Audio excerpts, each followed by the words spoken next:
اس کے بعد پھر لاہور پہنچے، لاہور کو فتح کیا۔ اس کے بعد پھر انہوں نے ہندوستان کے علاقے گجرات، جس میں سومناتھ کا مندر بھی تھا، وہاں تک پہنچے۔ تو انہوں نے کل 17 حملے کیے تھے ہندوستان پر۔ انہوں نے جو پہلا حملہ کیا تھا، یا جو ان کی پہلی لڑائی تھی، وہ راجہ جے پال کے خلاف تھی۔ یہ سن 1001 کی بات ہے۔ اگست 1001 میں محمود غزنوی نے راجہ جے پال کو شکست دی تھی۔ اور ایک مشہور جملہ بھی ان کے بارے میں ہے، انہوں نے کہا تھا کہ میں بت فروش نہیں بلکہ بت شکن ہوں۔ جب انہوں نے سومناتھ کے مندر توڑے تھے تو بہت سے ہندو آئے تھے اور کہا کہ ہمارے اس دیوتا کو نہ توڑیں، ہم آپ کو مال و متاع دیتے ہیں۔ اس کے بعد ہے تھل ڈیزرٹ۔ تھل ڈیزرٹ یہ پنجاب میں موجود ہے اور اس کو صحرائے تھل کہا جاتا ہے۔ یہ صحرا دریائے سندھ اور دریائے جہلم کے درمیان موجود ہے، اور یہ صحرا 6 ضلعوں میں پھیلا ہوا ہے: میاوالی، بکھر، خوشاب، جھنگ، لیا اور مظفر گڑھ۔ یہ ان علاقوں میں پھیلا ہوا ہے، اور یہ خوشاب سے شروع ہوتا ہے۔ خوشاب کا ایک مقام ہے جوہر آباد، وہاں سے یہ صحرا شروع ہوتا ہے اور پھر یہ مظفر گڑھ تک پہنچ جاتا ہے۔ تو اس صحرا میں ہر طرف ریت کے ٹیلے ٹبے موجود ہیں، اس میں پانی کم ہے اور آبادی بھی ان علاقوں میں کم ہے۔ تو یہ 6 اضلاع میں موجود ہے صحرائے تھل۔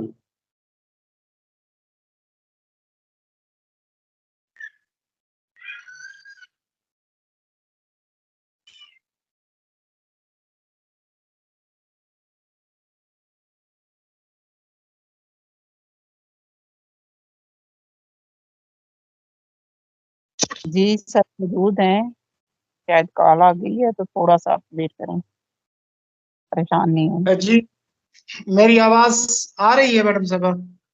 بالکل کلیئر ہے سر، بہترین۔ جی وہ درمیان میں ایک کال آ گئی تھی مجھے لگتا ہے۔ تو تھل ڈیزرٹ کے بارے میں نے بتا دیا ہے، آپ نے سنا ہے صحرائے تھل؟ جی جی سر۔ اچھا، اس کے بعد ہے یہ جو تھل ڈیزرٹ ہے، یہ پنجاب میں واقع ہے اور 6 اضلاع میں واقع ہے۔ یہ خوشاب سے شروع ہوتا ہے اور ضلع مظفر گڑھ تک چلا جاتا ہے۔ صحرائے تھل بھی اس کو کہتے ہیں۔ اور اس کے بعد ہے کہ محمد بن قاسم نے ہندوستان پر کب حملہ کیا تھا، تو یہ سن 712 عیسوی کی بات ہے، جب راجہ دائر کے سپاہیوں نے مسلمانوں کا بحری جہاز لوٹ لیا تھا۔ تو مردوں کو قتل کر دیا تھا اور بچوں اور خواتین کو قید کر دیا تھا۔ تو انہی قیدی خواتین میں ایک خاتون نہید تھی، اس نے مکہ کے حجاج بن یوسف کو خط لکھا، گورنر کو، اور پھر اس کے بعد 712 عیسوی کی بات ہے کہ محمد بن قاسم نے 17 برس کی عمر میں سندھ کو فتح کیا تھا۔ اس وقت سندھ یہ ملتان تک پھیلا ہوا تھا۔ اس کے بعد ہے کہ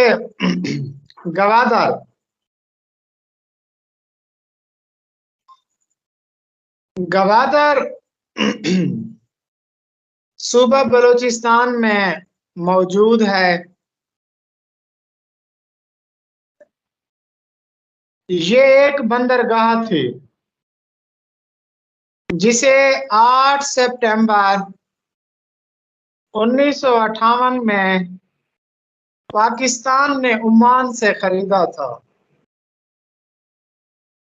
یہ اس وقت 5 ارب اور 50 کروڑ میں یہ بندرگاہ پاکستان نے عمان سے خریدی، اور اس وقت کے وزیر اعظم سرفروز خان نون تھے جنہوں نے یہ بندرگاہ خریدی تھی۔